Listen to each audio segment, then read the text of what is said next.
Animals. When Katie was 7 years old, a hedgehog bit her on the right index finger. The insectivore's sharp teeth went right through the skin all the way to the bone. A shock of pain ran through her body, worse than she'd ever felt. She let out a piercing cry and leapt into the air, with the hedgehog dangling from her poor finger like an insolent bowling pin. Katie tried to shake it off, but it was no use. It was like trying to shake off a wart. Meanwhile, the wound bled, flowing into the hedgehog's mouth and trickling down through the dense forest off its spines. Hearing Katie's squeals, her friends rushed to her side. Someone called for help. One of the neighbours came running with a screwdriver, pried apart the hedgehog's jaws, and quickly bound her bleeding finger with a handkerchief. As he lifted Katie into his arms to carry her home to her parents, she glanced back at her enemy. Seeing the hedgehog limp away into the bushes, she suddenly felt hatred for it. It was overpowering. She had never felt an emotion so intense. Hate flared within her like a Molotov cocktail, igniting every cell in her body. "Die," Katie heard run through her mind. "Die, you disgusting hedgehog." And she meant it seriously. After the run-in with the hedgehog, Katie spent 2 weeks in the hospital. Given the risk of rabies 3 times a day, morning, noon and night, a nurse in a blue and white uniform came and gave her a shot in the belly with a thick needle. Every time she got the vaccine, Katie would picture the small ball crawling with bacteria and bugs. The hedgehog. She hoped it was off somewhere in the bushes, alone, dying a slow and painful death. The older she got, the more strange accidents Katie had. Animals would attack her, seemingly without reason. A cat scratched her in the garden. A dog knocked her over on her way home from school. It would have bitten her badly if it hadn't had a muzzle. Bees stung her. Spiders bit her. She even almost became the victim of an angry wild sow. The 200-pound boar, surrounded by a brood of striped piglets, chased Katie up a tree and waited at its foot until an hour later, when the steps of an approaching hunter drove the sow away. All the attacks, without exception, took place without witnesses, almost as if the animals wanted to hide their intentions. Whenever there was someone else nearby, the animals would just growl menacingly and bristle their fur. Katie was desperate. She had no one to help her and absolutely no one to believe her. Not even her boyfriend, Luke. The two of them had been dating for 3.5 years.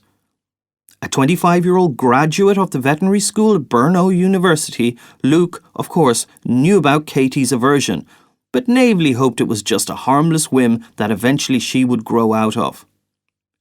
"You know what, you naughty girl," he said to her as they made their way home from their regular Sunday stroll. "No, Luke, I don't, and don't call me that. I think we should get an animal." Katie stiffened in anxiety. "What?" "I think it's about time you got used to them, instead of being afraid." He leaned toward her to give her a kiss, but Katie pulled away. "I don't mean an alligator," he said in a playful attempt to reassure her. "But maybe a dog, something cheerful, that doesn't bark and doesn't bite." Luke's parents had a farm and he went to visit them every weekend. He always looked forward to the animals, the stables and the horses, the smell of nature. More than anything else, Luke looked forward to seeing Ambra, a big brown-haired husky who welcomed him every time with giant leaps and friendly whines. Ambra had died a month ago, though, and Luke wanted nothing more than a new 4-legged friend. "You know how I am with animals," said Katie, her voice dripping with accusation and resentment. "Why would you do this to me?" "You need to get over your fear," Luke said. "There's no reason for it. So some hedgehog bit you in the back of your house once. So what? Everybody's had accidents in their life." Katie looked down at the index finger on her right hand. The bright white scar was still clearly visible. "It isn't just a hedgehog," she said. "That was how the whole thing began." "The whole thing?" The attacks! You're just imagining it. Katie walked away from him without a word. After another 50 yards or so, a fluffy little puppy came bounding up to them. Luke bent over to pet him. "That's right, come here, bad boy." The puppy playfully hopped around their legs, wagging its tail. Katie stood off to the side, arms folded across her chest, staring into the distance. An older man appeared from around the bend. "Heel, you scoundrel," he called with a smile. "Shouldn't that dog have had a muzzle?" Katie asked coldly once the man and his puppy were out of sight. Please, a little hairball like that, she wouldn't hurt a fly. That's what they say about a lot of dogs, that all of a sudden one day bite through the skull of some innocent little kid in the sandbox. Luke sighed. Maybe she needs to see a psychologist, he thought. It's not normal to be that scared of animals. "You think animals hate you?" Luke said in a tired voice. "I know it," said Katie. "And you think they want to kill you?" She nodded. "And I want to kill them too," she exploded. "The treacherous beasts, all they want is to hurt me. So I want them to die. I don't want any animals living anywhere near me, or even on this planet." She's sick, Luke acknowledged to himself for the first time. Mentally ill, and it's bad. I've got to get these stupid ideas out of her head. But how? They walked on along the dirt road in silence. The varied rooftops of the town's buildings began to take shape. Luke noticed that even though it was still far from dark, all the lamps were lit. "I'm going to walk a while still. Do you mind?" Katie said softly. "What for?" "I just want to be alone for a while."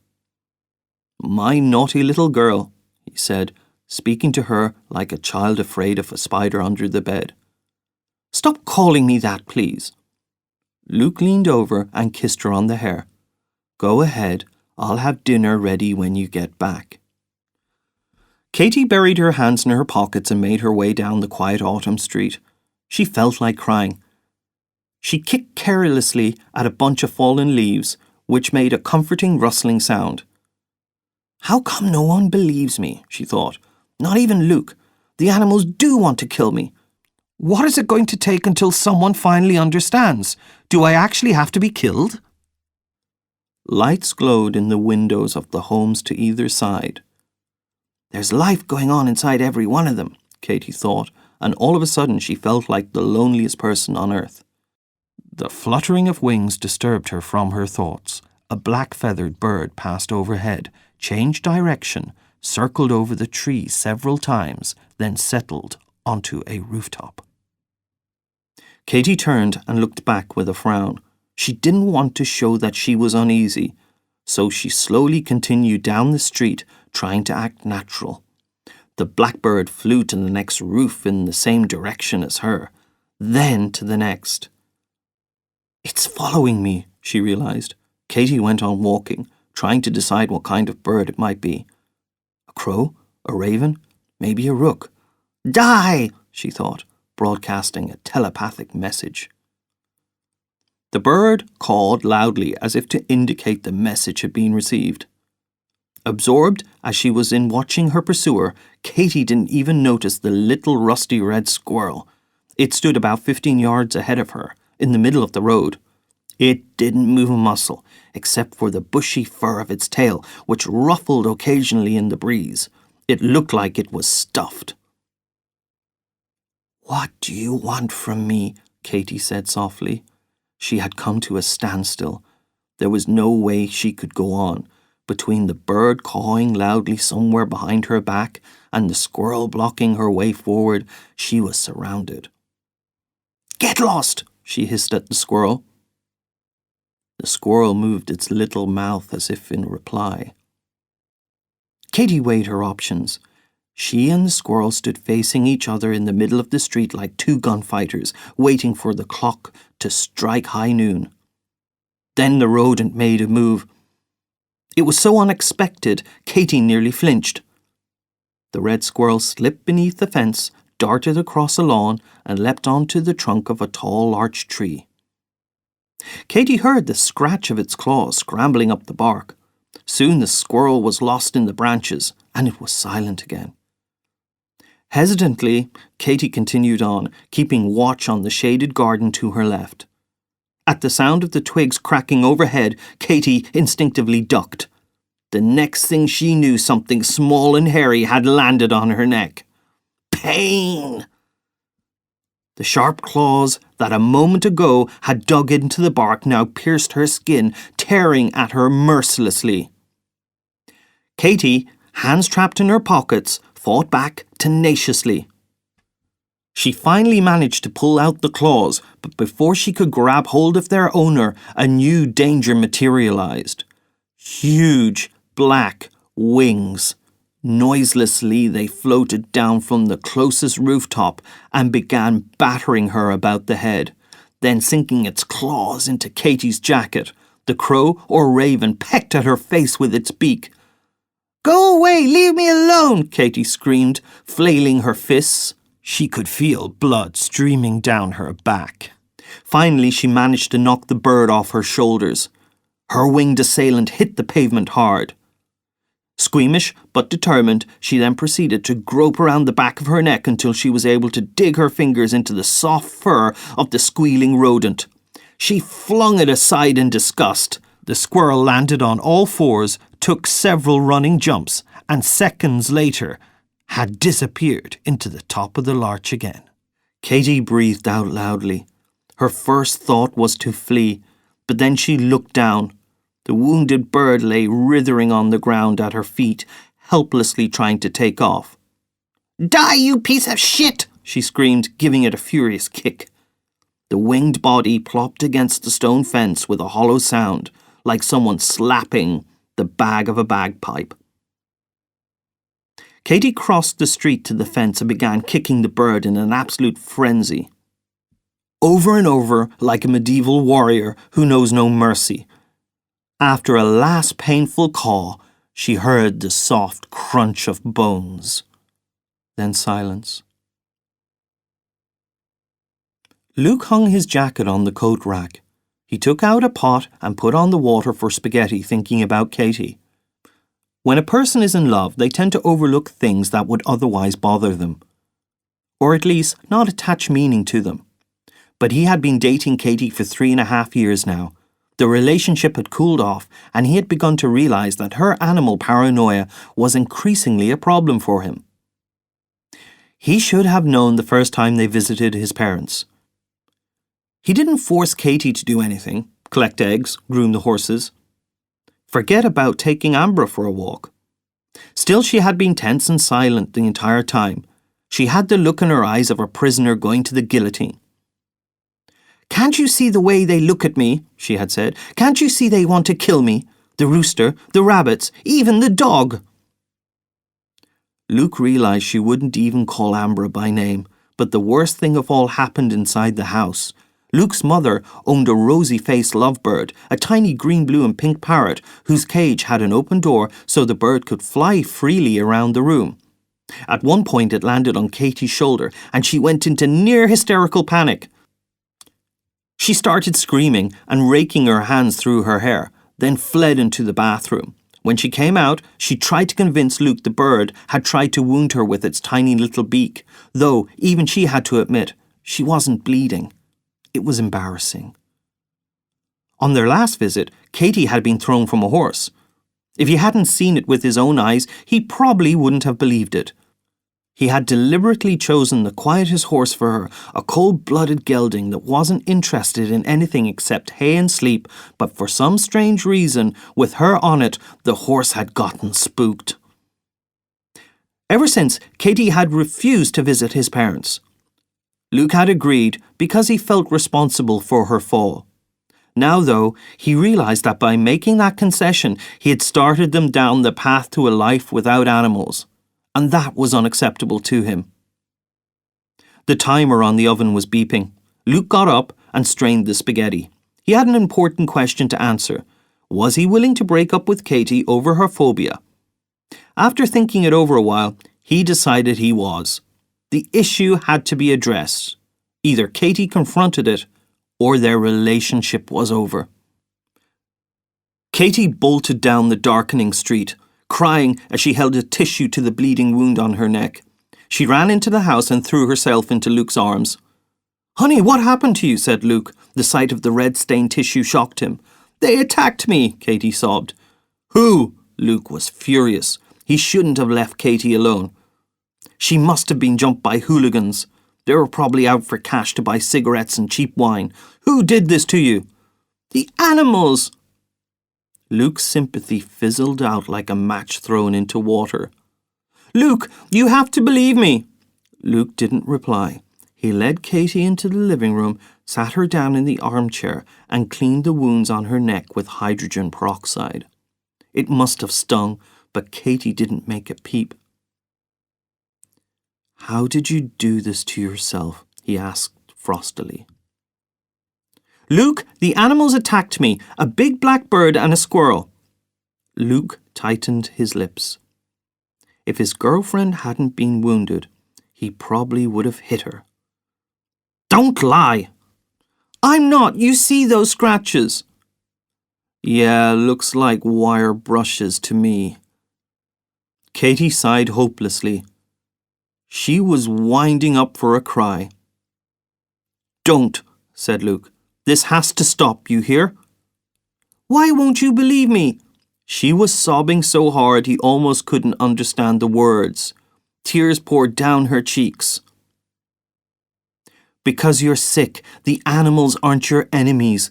They don't want to kill you. They don't even care about you. The hedgehog that bit you when you were 7, the horse that threw you this summer, those were just accidents."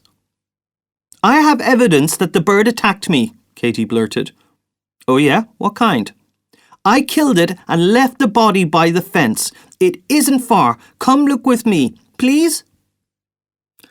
They walked beneath the yellow glow of the street lamps, Katie leading the way, Luke 2 steps behind. There was a light drizzle.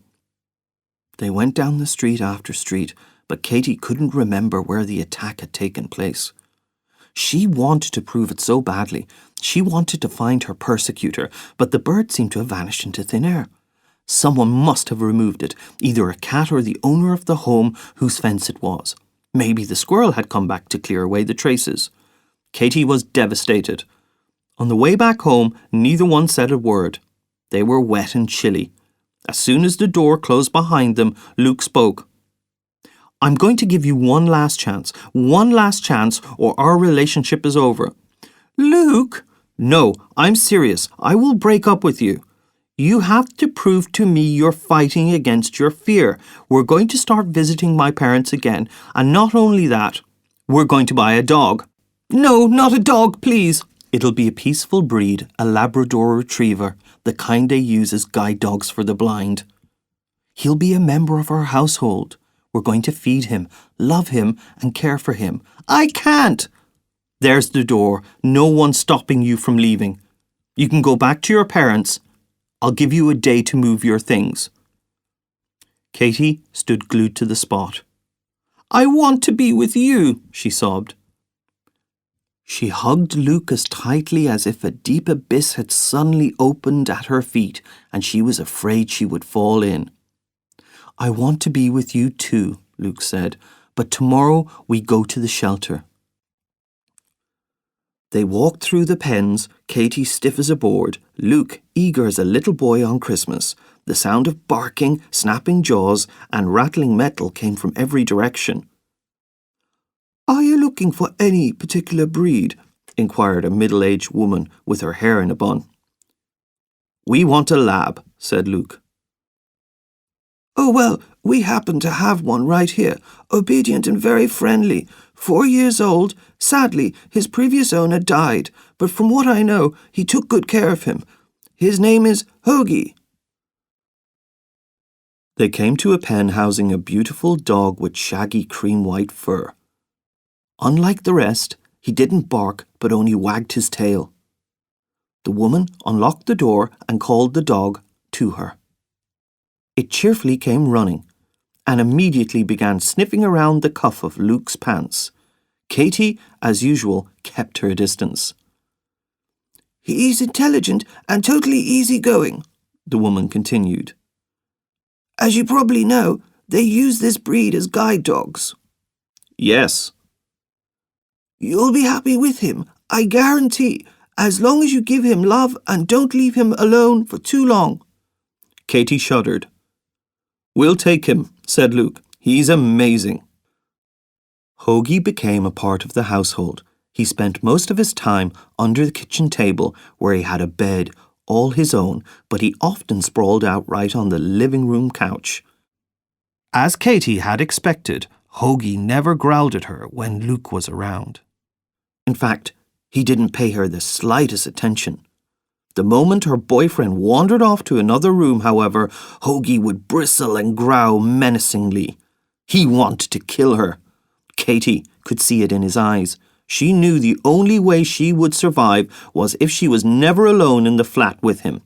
Every morning she walked to school with Luke, and she didn't go home until she had called to make sure her boyfriend was already there.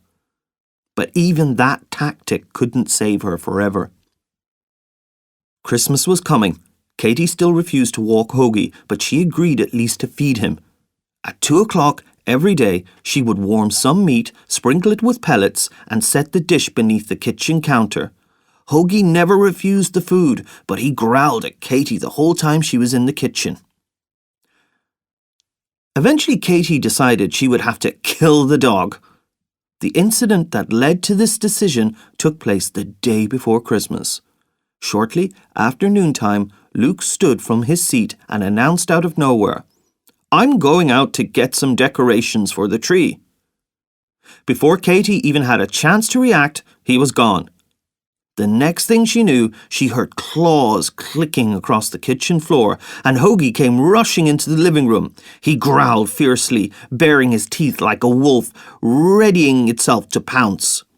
He took one step toward Katie, then another. Katie slowly reached toward the conference table and picked up a knife she had been using to peel an orange. At the sight of the sharp blade, Hoagie pulled up short. He stood facing Katie, not 6 feet away, weighing his chances.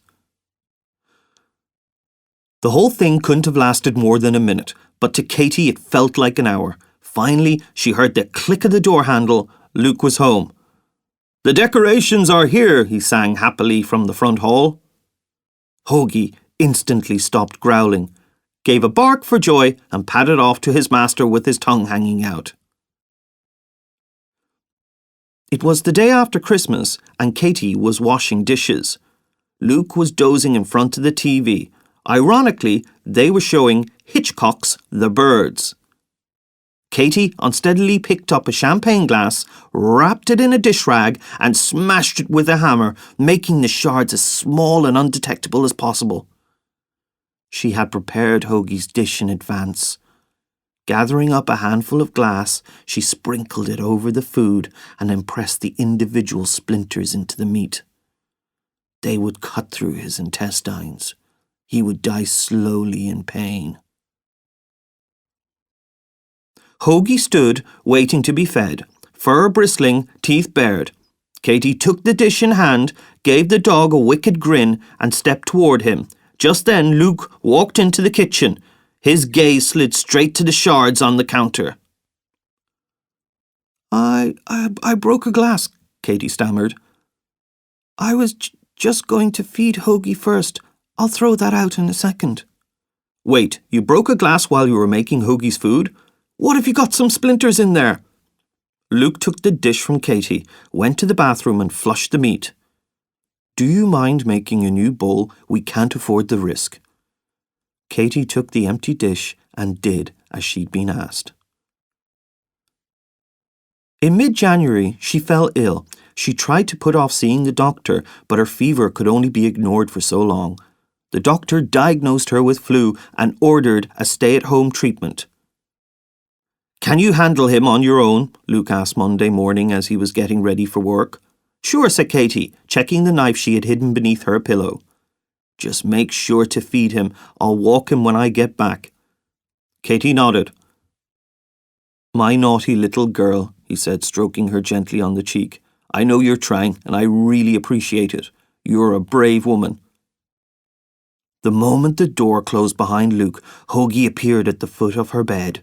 Katie pulled out her knife, and the dog, as expected, stopped in his tracks. He lingered another moment or two, and then finally left the bedroom. At 12, Katie decided to get up and take a shower. Knife at the ready, she peered down the hallway.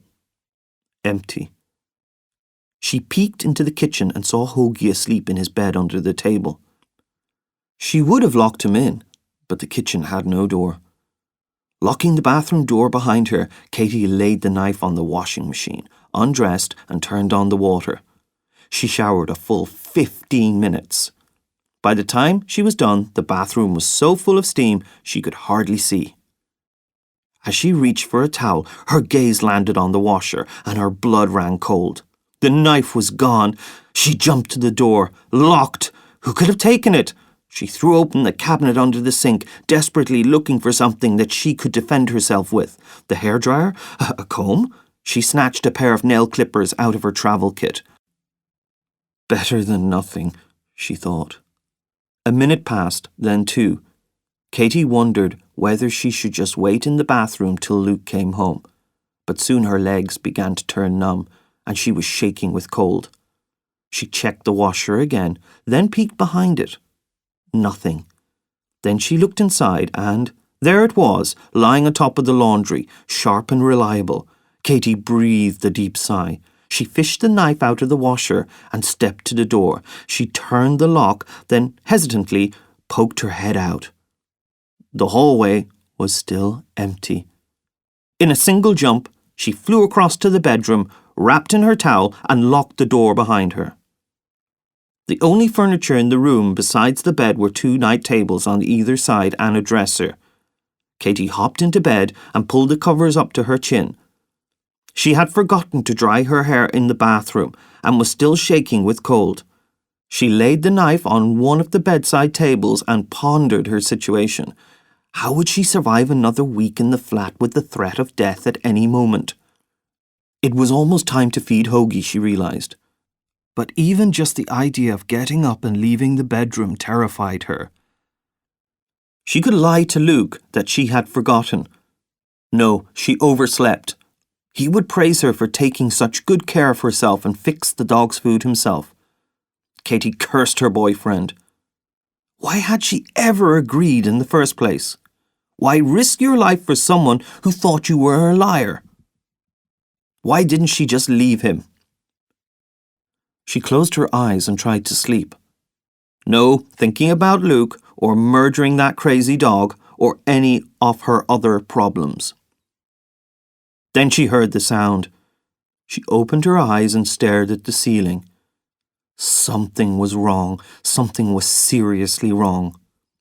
Blindly, she fumbled for the knife, but before she could lay hands on it, Hoagie emerged from under the bed. He had been hiding there the whole time. He scrambled out, barking loudly, and in one leap was on top of the covers. Katie gaped in shock at the snarling Labrador with his scary-looking fangs. As he bared pink gums, dripped saliva, his dazzling white coat made him look like a prehistoric megalodon shark. Suddenly, he opened his jaws and attacked. Katie, lying under him on her back, instinctively leaned forward and slammed her forearm into the animal's mouth. With her other hand, she pounded Hoagie's flanks, ripping bunches of creamy white fur from his side. The dog continued snapping at the hands shielding her throat until his teeth found what they were looking for. Blood sprayed from her torn neck like a geyser. It spattered the walls, gushing across the bedclothes and soaking into Hoagie's fur. Instead of screams, now the only sound from Katie was a gurgling as the lab chewed through her larynx. Hoagie continued to tear at her body long after it had ceased to move, just lying there limp like a big rag doll, ripping hunks of bloody flesh from the person that had been Katie. He tossed them about like playthings. Then at last, his eyes lost their terrifying, hateful look. The bloodthirsty horror film beast, the murderous werewolf, was gone, and once again in its place stood a harmless, playful, cream-white Labrador retriever. Hoagie left the corpse alone. It no longer interested him. He trotted out of the bedroom and nestled up in his bed beneath the kitchen table. He licked himself clean and awaited the return of his master with the feeling of a job well done.